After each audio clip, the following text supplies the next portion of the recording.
c'est chez vous un peu, non? C'est le chien andalou. Vous savez, vous vous souvenez de cette scène avec l'œil, la lame de rasoir? Oui. Et oui, et oui, et oui. Cannes, Alors, chez vous? pourquoi est-ce qu'on vous parle du chien andalou? Tout simplement parce que Sarah est allée se rendre à Cannes. À Cannes, pourquoi? Mais parce qu'ils ont décidé de rendre hommage à Salvador Dali. Mais attention, avec une exposition particulièrement originale. Oui, parce que c'est sur plutôt les gravures de Dali qu'on connaît moins. Parce que des expos Dali, ça pousse un peu partout comme des champignons, un peu partout dans le monde. Il y a toujours un truc sur Dali. On connaît évidemment les montres molles, ça c'est ce qui frappe le plus chez les gens. On pense tout de suite à son énorme moustache, bien sûr. Mais comme l'exposition s'appelle Dali ou l'ivresse des rêves, et comme ce titre, je trouve, va bien à sa personnalité, à son travail, parce que qu'y a-t-il de plus surréaliste que le rêve?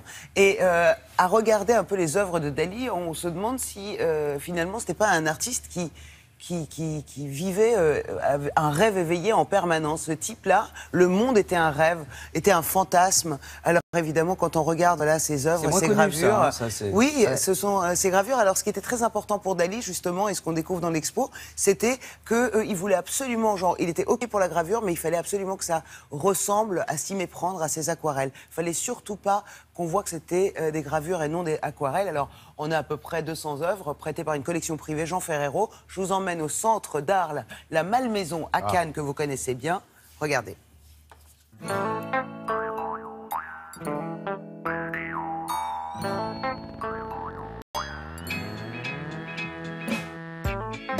Dali, avant d'être un grand peintre surréaliste, c'est un grand dessinateur. Et la gravure le prouve dans le sens où il ne faut pas oublier la difficulté de graver, qu'il faut avoir une certaine agilité, il faut avoir un sens immédiat du dessin. La libération du surréalisme va produire chez lui un effet de liberté, où déjà naît chez lui toute une mythologie fantastique. On va voir cet artiste à la fois mélanger l'écriture automatique au rêve, à la spiritualité aussi, avec cette parano, cet esprit d'invention forcée qui l'amènera d'ailleurs à la folie. Mais le rêve est surpassé, il est surréalisé finalement.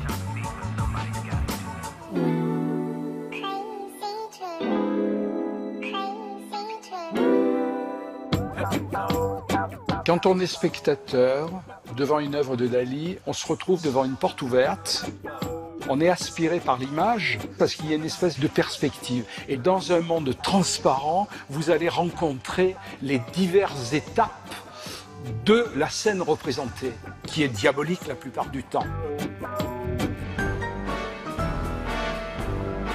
La série autour du Marquis de Sade est extraordinaire au niveau des couleurs. Il ne faut pas oublier que c'est un grand coloriste. Il est beaucoup plus coloriste dans sa gravure que dans sa peinture, qui est toujours dans des gris colorés. Dans la gravure, il est complètement libéré. Il y a dans cette exposition de nombreux livres illustrés, comme la Bible, qui a été un des plus grands livres de Salvador Dali. D'autre part, il y a le portrait qu'il a fait de Picasso. Et en même temps, il y a toute l'ironie que l'on voit parce que les rapports entre eux ont été des rapports de force. On a un Dali moqueur. C'est un chercheur, c'est quelqu'un qui a eu les oreilles et les yeux ouverts sur toutes les découvertes. Jules Curie, Einstein avec la relativité. Et on sent que son esprit est complètement libéré.